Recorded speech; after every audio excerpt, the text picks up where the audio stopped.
Hey Nerd Cave Cinema fans, welcome back to my first video of 2025. This video I'm going to do my top 10 movies of 2024 and also look back at some of my Letterboxd stats from the year just so you can see how much of a crazy movie fan I really am. Alright, now time to look at some Letterboxd stats from the year. If you haven't heard me mention before on this channel, I love Letterboxd. It has just revolutionized my movie watching life. It keeps track of stats, actors, directors, anything you can think of. It's a friendly environment. I highly recommend you guys download Letterboxd. Even if you don't watch movies every day or maybe once a week, it's still fun to log movies and see what other people are watching. So last year in 2024, I watched 406 movies. That averages about 33 a month, 7 a week. So you guessed it, I averaged about a movie a day, give or take. Some days I would watch more, some days I won't watch a movie at all, but it averaged out to about a movie a day, which is pretty much my sweet spot where I want to be.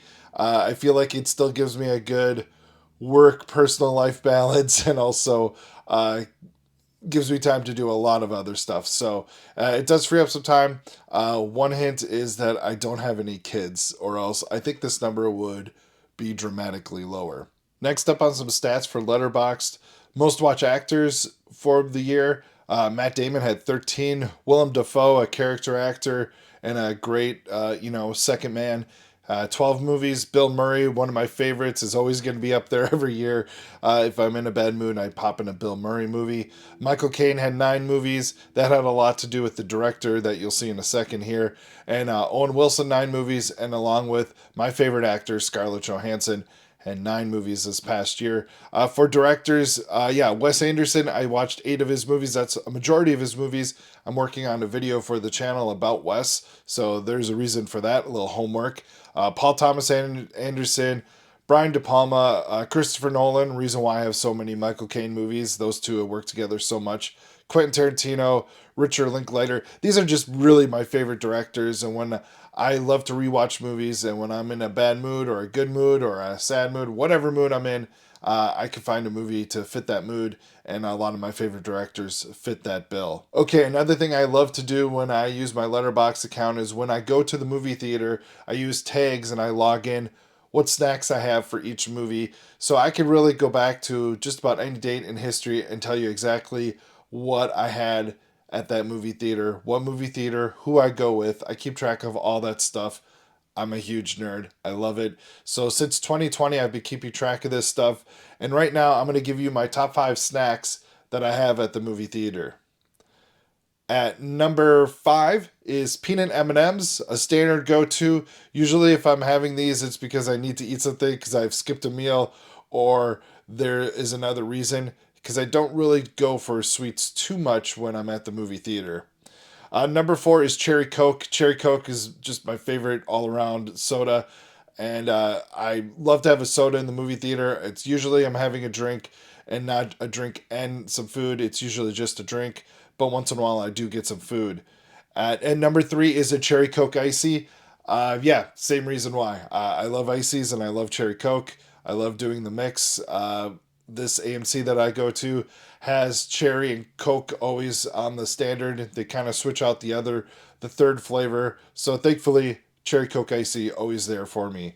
And number 2 is chicken tenders. AMC has surprisingly good chicken tenders. They're not too expensive if you use the AMC stubs, so you get your points. And I'm on the A list, so I'm not paying for my movie ticket per se. So I can fit the bill for about $10 for some pretty decent chicken tenders. The only warning I would say is sometimes their oven is down, and it does take about 10 minutes for it to cook. So if you don't time your movie right, or if there's a long line, you might get bitten in the butt there. But sometimes it's worth it, especially if you get there on a slow day. Chicken tenders, honey mustard, surprisingly better than ranch, I think, for these chicken tenders. And number 1 for me is THC soda. So this one, I sneak into the movie theater, please. But it's a nice little treat. And THC soda, my number 1 movie theater snack. Like I said, surprisingly, not a popcorn guy.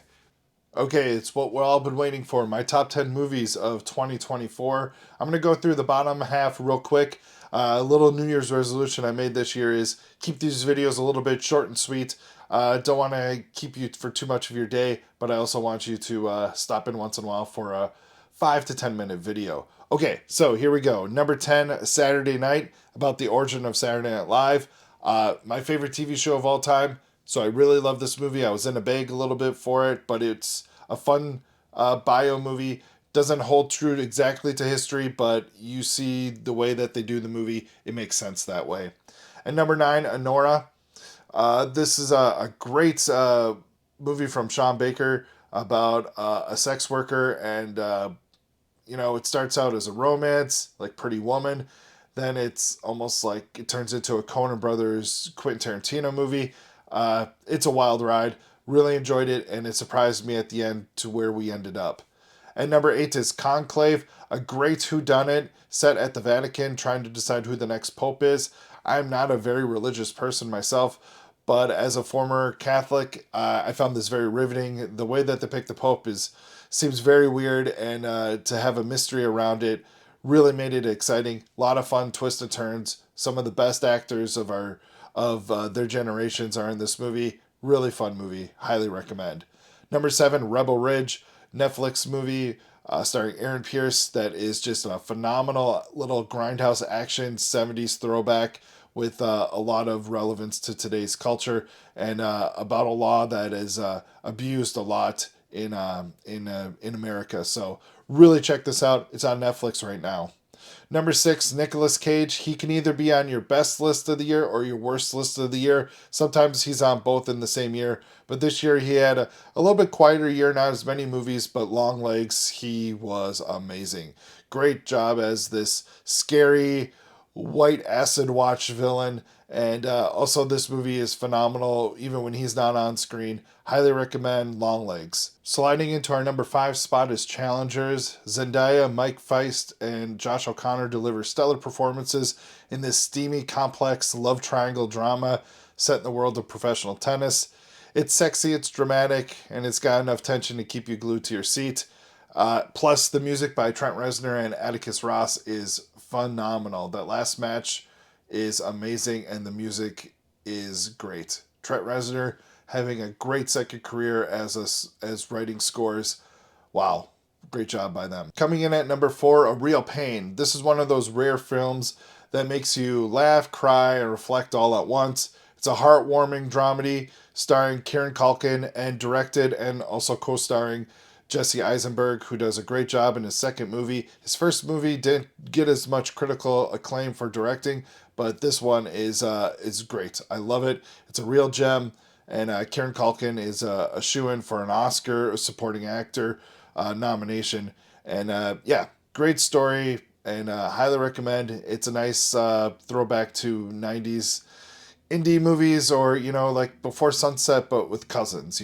Really great movie. Highly recommend. Dune Part 2 is our bronze medalist at number 3. Denis Villeneuve outdid himself yet again, expanding this epic saga to left us speechless. The black and white segments of this movie were just beautiful, amazing if you saw them in IMAX, and added to the cast, really filled out the universe. And I really enjoyed this movie much more than Part 1, which I was kind of lukewarm on, to say the truth.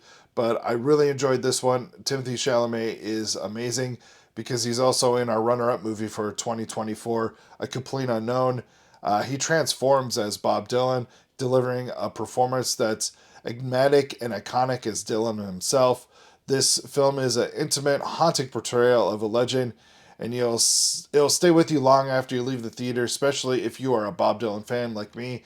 I think they did a really, really great job of capturing the 60s and the folk music, and the fact that Bob Dylan went electric and how big of a deal that was.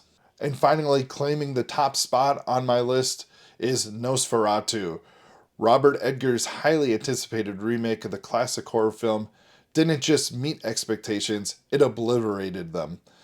Willem Dafoe, Aaron Taylor Johnson, Nicholas Hoult, and Lily Rose Depp deliver powerhouse performances. This film is a gothic horror masterpiece. It's unsettling, visually stunning, and a masterclass in atmosphere filmmaking. If you want to watch one movie from 2024, this is the one I recommend. I love it so much, and I can't wait to rewatch this at home. It is a gothic horror masterpiece. All right, that's going to do it for this video. Thanks for watching. Please like and subscribe, and tell your friends, tell your family, and keep watching. This year in 2025, I'm going to post videos of every movie I see in the theater, so I will give you reviews of those, and I can't wait to do that, followed by longer list videos here and there throughout the year, but I'm going to focus mainly on giving you my movie theater experience. All right, thanks for watching. Stay nerdy. We'll see you next time.